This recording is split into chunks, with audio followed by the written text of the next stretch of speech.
wish I could say to my biological mother. The reason that I'm even making this note is because I was thinking about loss, and I was thinking about one of my friends who I'm pretty sure uh, I am kind of having a falling out with, kind of, and it just made me sad, and just made me think about the pattern of repeated people who come in my life and go out. And as I was sitting here listening to sad music to entertain my sad mood, I was also thinking about the people I was thinking about the person who I lost from the very beginning.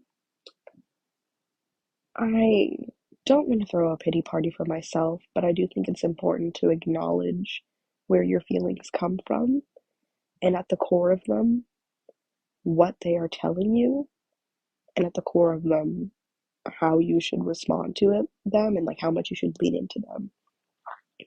So I feel very familiar with loss and familiar with rejection, just having just having moved around a lot and grown up in several different places. The original the original um, rejection, the original place where I felt the most rejected, the most lost, the most unknown is from my origin story, which is being born, like I always joke about, from an anonymous source, and being adopted as a result of that.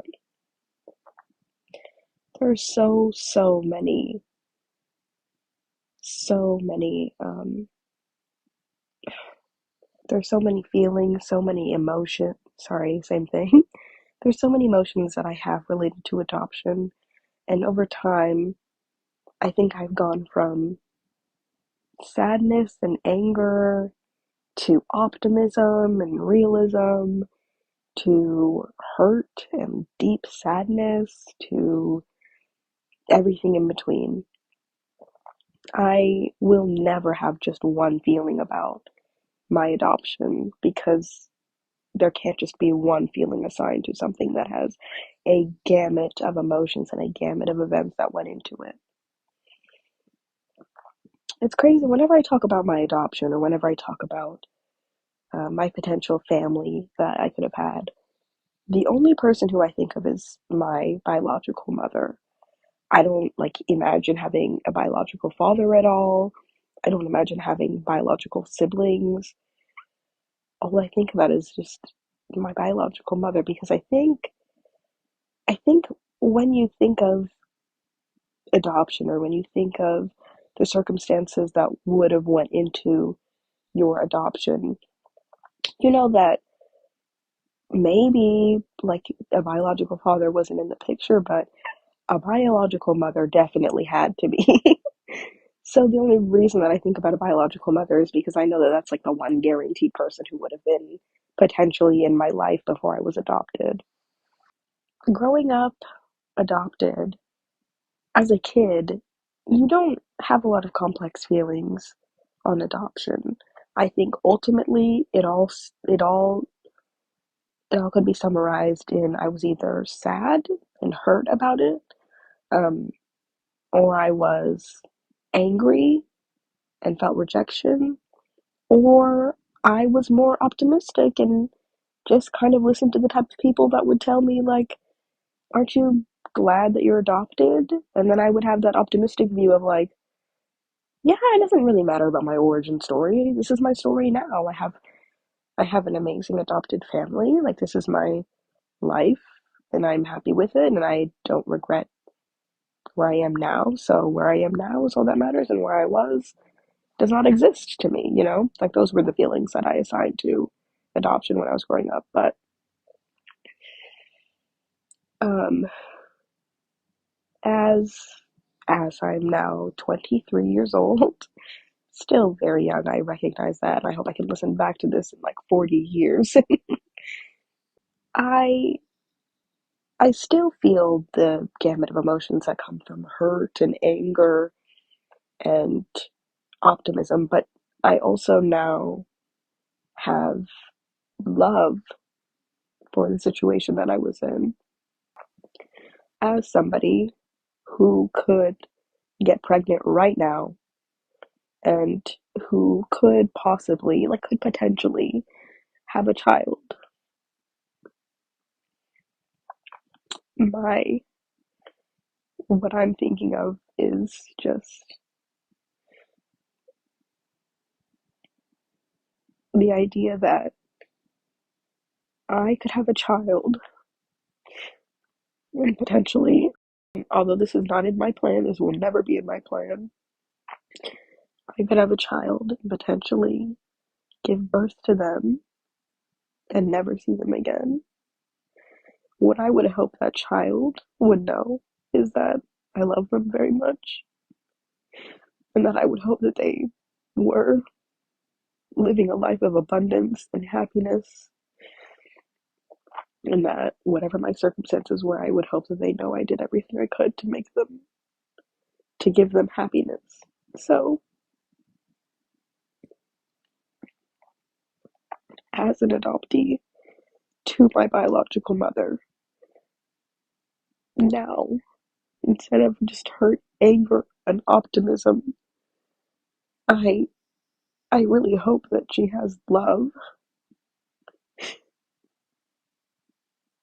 and I hope that no matter what the circumstances were that led up to me being given up for adoption,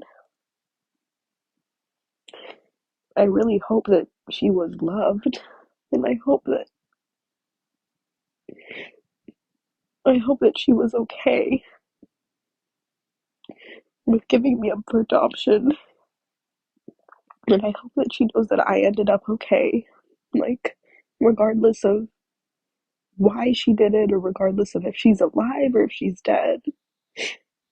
I just hope that she knows that everything turned out okay.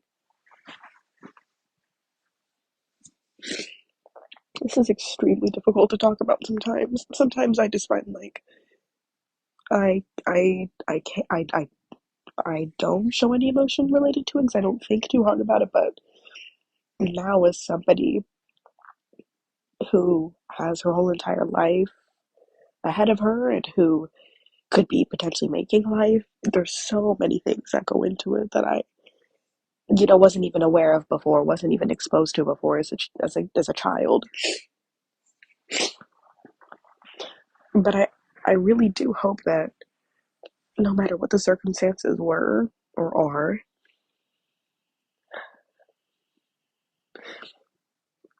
that she's okay and she's happy, and that she knows that giving me up for adoption was hopefully the best thing for her and I, and that I'm okay with it, and that I'm so happy about where I ended up in life, because I am so happy. I have a husband who loves me. I have a family who raised me and cared for me, and I feel very intensely, and I'm very sensitive, and you know, I was reading somebody else's post about their biological mother who was also adopted, and she was saying how she never met her biological mother, but she could see her. Well, I don't know if she never met her biological mother, but she never really got to keep in contact. That she could see her biological mother in the mirror every day. And the things that I hope for my biological mother are, I hope that she was able to be, I feel like, as emotionally strong as I am, as emotionally in tune with herself as I am, because if she was able to express her emotions the same way that I am, and I feel as though it would have made life much easier, like being fully able to live in your emotions and to express them. I hope that she had, this is going to sound really shallow, but it's something that I really do hope. I hope that I got my long, beautiful lashes from her. Those are like ways that I imagine that I can be connected to my biological mother, is just little things like imagining my biological traits and just imagining that they were hers as well, or are hers as well. I would even hope that she had a good relationship with her biological mother, which is also insane to think about. There are generations of people in my biological family. I hope that no matter what, everybody in my biological family is healed and okay and thriving and happy. Because when because as a young kid, I think it's so easy to say, how could you be happy without me? But now as an adult, I'm kind of just saying, I hope that you're happy, even if it's without me, because I hope that that was the best option for you and me. I am, as I'm growing, I'm realizing that life is much more complicated than my biological mother had me and left me. And I can focus on the idea that my biological mother had me, potentially wanted to keep me, just that couldn't, and it just ended up that way by chance.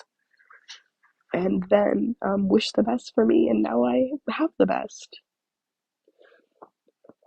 It's great. It's good to be optimistic about the what ifs, because if I'm pessimistic about the what ifs, I can't fully heal, I can't fully forgive, and